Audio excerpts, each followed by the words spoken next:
up, everybody? My name is James D. Fury, and this is Blackballed Sunday Report. This has been an interesting week. Caryma Sa'd did a very extensive piece, an investigative report, basically about the Anri-Hate Network and the influence that it has, and then questioning why it has that influence. It's called the HateGate Affair, Unmasking Canada's Hate Industry. It was a really, really thorough piece, really interesting. I find it a little troubling that mainstream media outlets haven't piggybacked on this story.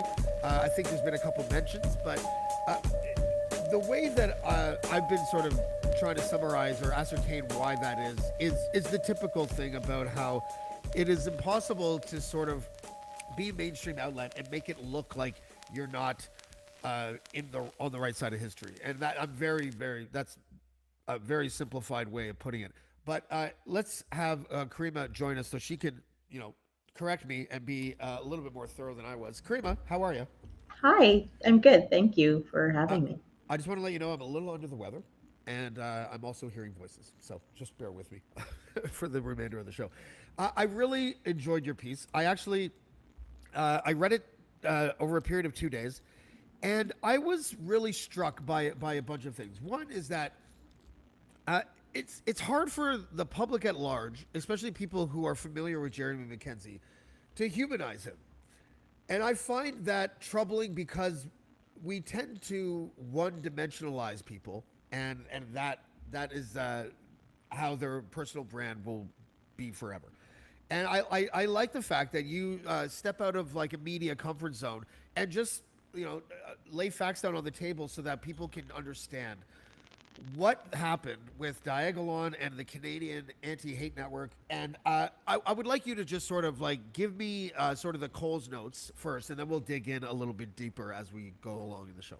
Sure. Thank you for that. To your initial point, primacy bias is a real thing. So the first that we hear about someone or something typically is what sticks. And then it becomes sort of a matter of confirmation bias, where new information we try to fit into that existing framework. So I think that creates something of a mental hurdle when people are confronted with information that doesn't quite jive with what they understood something to be. And the one dimensional thinking, there's probably a lot of reasons for that. And I would attribute at least some of it to the way that we consume and receive information and how we are overloaded with information and the tendency to take shortcuts, right? And make snap judgments and then those stick. As far as a Cole's notes of the HateGate affair, um, it came about because I was given access to freedom of information packages from more or less the RCMP, that was the primary source, over 1,000 pages of documents that focused on the RCMP and its knowledge and dealings with Diagolon. And for those who aren't familiar, Diagolon is, it was kind of a boogeyman during the Freedom Convoy, where a lot of really heavy loaded terminology was thrown around, most notably violent extremist militia. So it sounded like a very serious thing.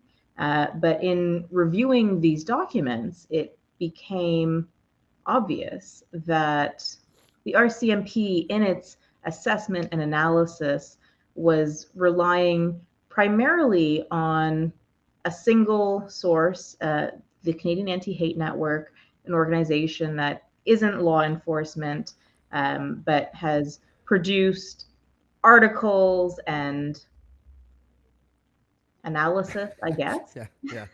It's hard to define, isn't it? Yeah. Yeah, so that they've produced, you know, material on Diagolon and its leader Jeremy McKenzie, and the RCMP relied very heavily on that. It relied on media, which also was quoting anti-hate as experts, and sort of there was this feedback loop between law enforcement, media, and the government, where they were building off of each other's hype and assessments that weren't actually based in reality. And despite Mackenzie making multiple overtures to speak with law enforcement, nobody went directly to the source. And there was a frenzy that came about. And, this was a factor, not a singular determinative reason, but a factor in the invocation of the Emergencies Act. And, the takeaway that I had, and that I hope other people do as well, is that there's something very wrong with our state national security media apparatus, where something like this can gain traction and be used or accepted as evidence, even though upon closer examination, there's no evidence of militia and violent extremism. Yeah, the Canada's Anti-Hate Network has a very odd position because when you look at law enforcement, they have to do thorough investigations. They have to fact check their work, obviously, so that they don't incarcerate people unfairly and things like that. And then the media, obviously, you need tertiary sources. You need to figure out if what you're saying is true. And the Canada's Anti-Hate Network doesn't have either of those things. And it seems to me that they, and maybe you can correct me if I'm wrong, they have a narrative, and their narrative is the title of their organization. We've talked about this before. I'm starting to get annoyed with organizations where just because the title is something you have to agree with doesn't mean that you have to agree with the actual organization. So, just because they're called the is it the Canadian or Canada's? Canadian. Canadian Anti-Hate Network. Who's going to disagree with anti-hate? But the way that they operate seems to me is very hollow. And also, it didn't Bernie. When I read the piece, I don't remember the details of this particular section of the piece, but Bernie Farber seems to go after organizations that he has a personal issue with, right? Like it doesn't seem like these organizations are necessarily doing anything illegal, but it feels like, and maybe I was misinterpreting that part of the piece, but it feels like he goes after organizations that he disagrees with, and the low-hanging fruit often, like the Heritage Foundation, for example. So the connection to the Heritage Front is quite interesting. And actually, I would flesh that out maybe first, because it belies some of what the Anti-Hate Network purports to stand for. For those who aren't familiar, the Heritage Front in the early 90s was Canada's worst neo-Nazi organization to this day, wreaking havoc on the streets. There were fire bombings associated, assaults, petty criminality, and targeting of anti-racist activists. And sort of at its heyday, the organization was led and co-founded by a man named Grant Bristow. And Grant Bristow, he turned out to be a CSIS mole. And this came about because the co-author of the piece, Elisa Hadigan, she was a member of the Heritage Front. She defected. She was undercover for a bit, feeding as much information as she could to these anti-racist activists. She testified against the Heritage Front in court, and the culmination of the evidence that she provided led a Toronto Sun reporter to uncover that Grant Bristow was an agent of the state, essentially. And the reason this ties in to Bernie Farber and the Canadian Anti-Hate Network, Bernie Farber, has openly said that he is friends with Grant Bristow. There's been no apology really for his behavior, which involved serious criminality, counseling people to commit crimes.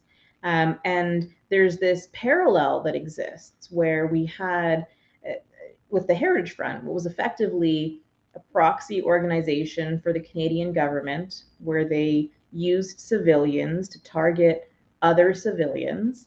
And the way the Canadian Anri-Hate Network operates, again, we have a group of civilians who focus primarily on other civilians rather than institutional issues, for example. So, in its mandate of monitoring far right activity, a lot of what the Anti Hate Network produces are hit pieces against individual citizens who are more or less nobodies.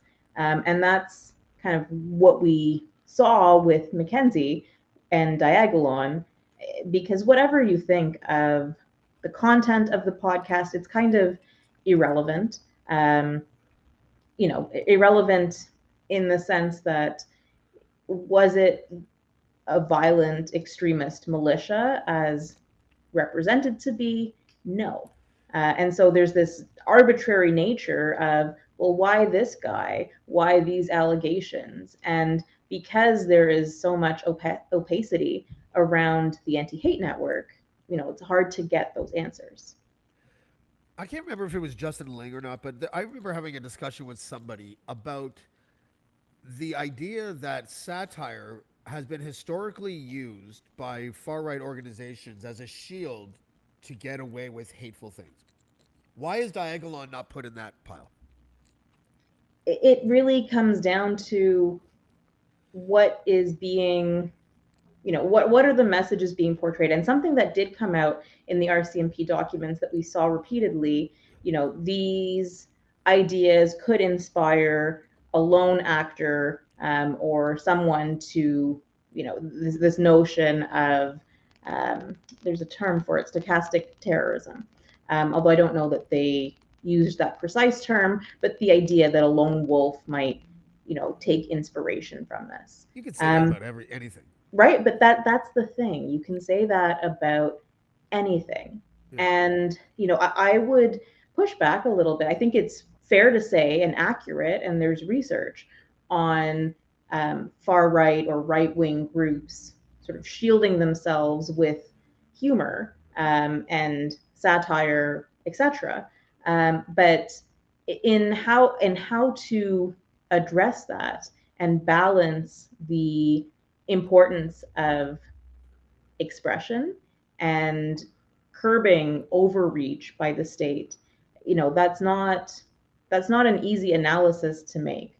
And the bottom line is that there was nothing identified in these documents that would point to any counseling to violence, anything along those lines. Nothing in any of the analysis that occurred.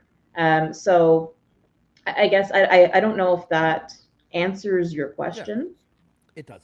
I want to read an excerpt from your piece, which is actually part of the testimony that Jerry Mackenzie gave under oath at the Public Order Emergency Commission. He said, "It is my opinion that the foundation work by the Canadian Anri-Hate Network, as it pertains to targeting me as a previously government funded, has enjoyed a fair amount of government funding to target and smear people that they, consider perhaps politically inconvenient, or people that they just want to shut up. They regularly engage in defamatory statements, out of context statements. They'll take a clip here, a sentence there, and stitch it together to make it appear as something that it is not.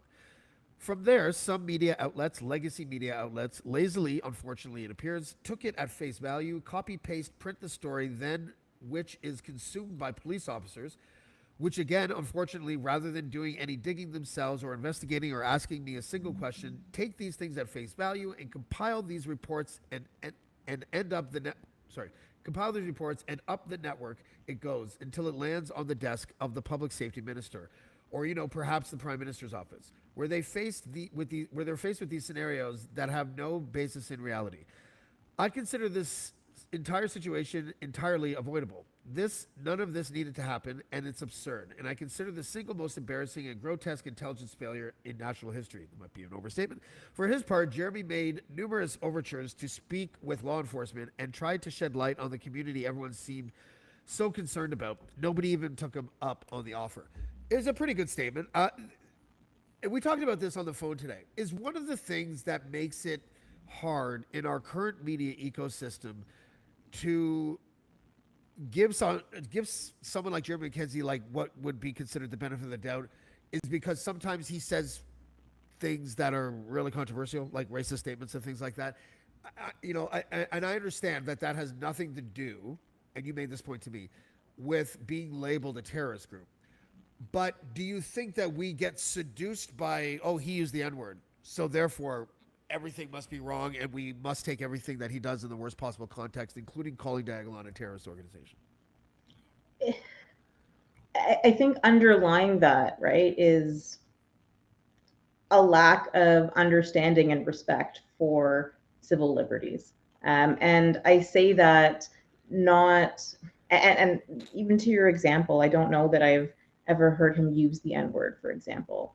And I have. people are I allowed to heard one. have. I heard one. I heard one clip. Okay. Yeah, So but there's like thousands of hours of footage, so it's entirely possible. I don't know the yeah, context. I have reviewed enough to say that I don't endorse a lot of what's said, but people are allowed to have opinions that are unpalatable, that are offensive, that, you know, cross the bounds of what we consider decency, and that's still not illegal activity. And the more unpopular someone is, or the easier they are to despise, the easier they make themselves despicable. Uh, the idea that we can just sort of, they had it coming, yeah, turn away from something that shouldn't be happening because, well, it's that guy, so yeah. whatever, who cares? We have other fish to fry. I'm not going to stick my neck out for that. But that's exactly how this erosion of rights occurs. And so it's that scenario where we're most vulnerable to normalizing, is probably the right word. Right. This manner of state complicity, uh, overreach, as I've said, and just decision making that's not based on evidence and fact. And there were RCMP officers who, throughout the process, were pointing out that this doesn't really meet the definition of a group. There's nothing I can glean that affirms any of these concerns. We are relying on a single source that hasn't been triangulated. There are officers who pointed that out along the way, but the path of least resistance is to copy paste and send it up the chain of command. And that's what happened.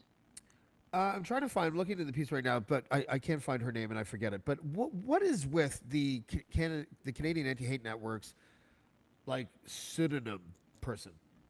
What is that about? So there's the deputy director is called Elizabeth Simons, but I've not been able to verify credentials or that any such person by that name exists. And when faced with that question, the executive director of Anti Hate, Evan Balgord, gets a little bit touchy and won't provide real answers. There are a couple of other individuals at the Canadian Anti Hate Network who are ostensibly staff who also, it's impossible to clarify or assess their credentials or their track record or their education background or what makes them experts. And I think that that lack of transparency, especially where the main bread and butter is going after individual people who do use their real names, there's something very shady about that. I mean, the first thing that I thought of is that that's also an intelligence officer because you know that's everyone has a code name, right? Like that's they're not usually using their real names, and if they're government funded, why can't we figure out the answer to that question? The government funding primarily came from a grant that it expired in 2022. So right now on their website, they say they're not currently receiving any government funds. I don't know the specifics of their income flow. I don't know, for example, if they are providing consulting or other services to public entities, where donations come from.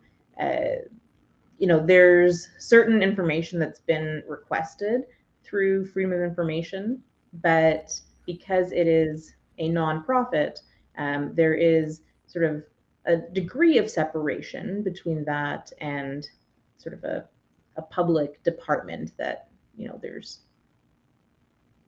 an Yeah. easier way to get information.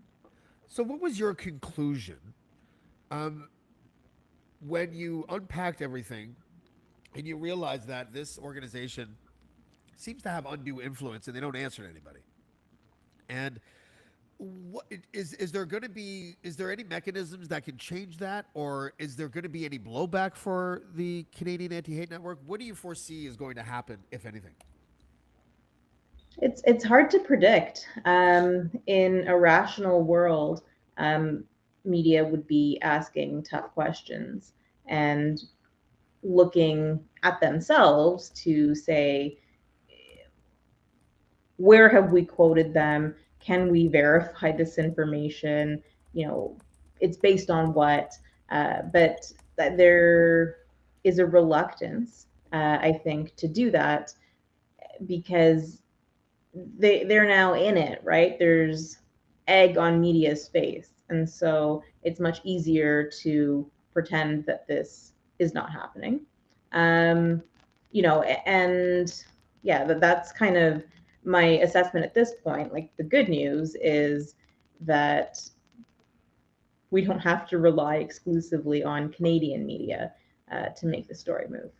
That's right. And do you think that I mean, with it is a pretty like I don't know if I agree with Jeremy that it's like the most I can't remember what words he used, but the biggest national intelligence failure of all time or something, but or travesty. Doesn't he have grounds for a lawsuit? Like they basically said that he was a terrorist. Like is or are we living in an environment where because it's Jeremy McKenzie, he probably won't win, and no one can really explain why. It's probably best that I don't opine on a case where I'm not the counsel. Oh, okay. I didn't know there was a case. He is suing. No, I'm Oh, but even to speculate on the facts, it's probably best that I not do that on a live okay, stream. okay. My bad. I do that a lot to you over the years. Yes. Sorry.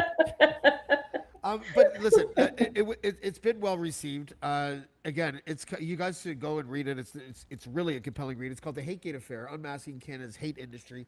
And it's by Caryma Sa'd and also Lisa Haddigan.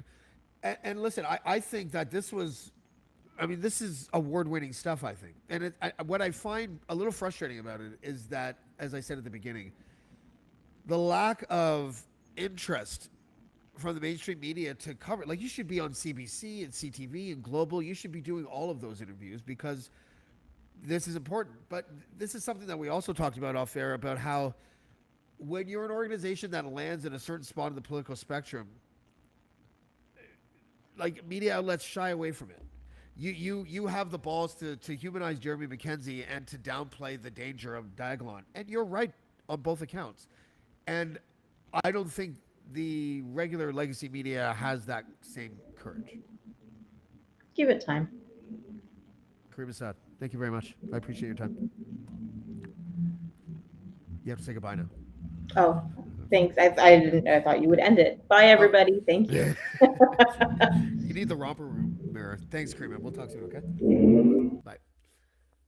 Caryma Sa'd, listen, go and read that piece. It is compelling. It is thorough. It's a real investigative piece. Like I said, there's a marketing involved with certain organizations, including Black Lives Matter. To be honest with you, like Black Lives Matter as a statement is the most easy to agree with statement of all time, but the organization they're a stated Marxist organization. I ain't a Marxist, so I'm not going to support that. And then they stole a bunch of money and bought mansions. So, like, you don't have to agree with the organization if you agree with the title of the organization. And I find that to be almost like a shell game, in a way.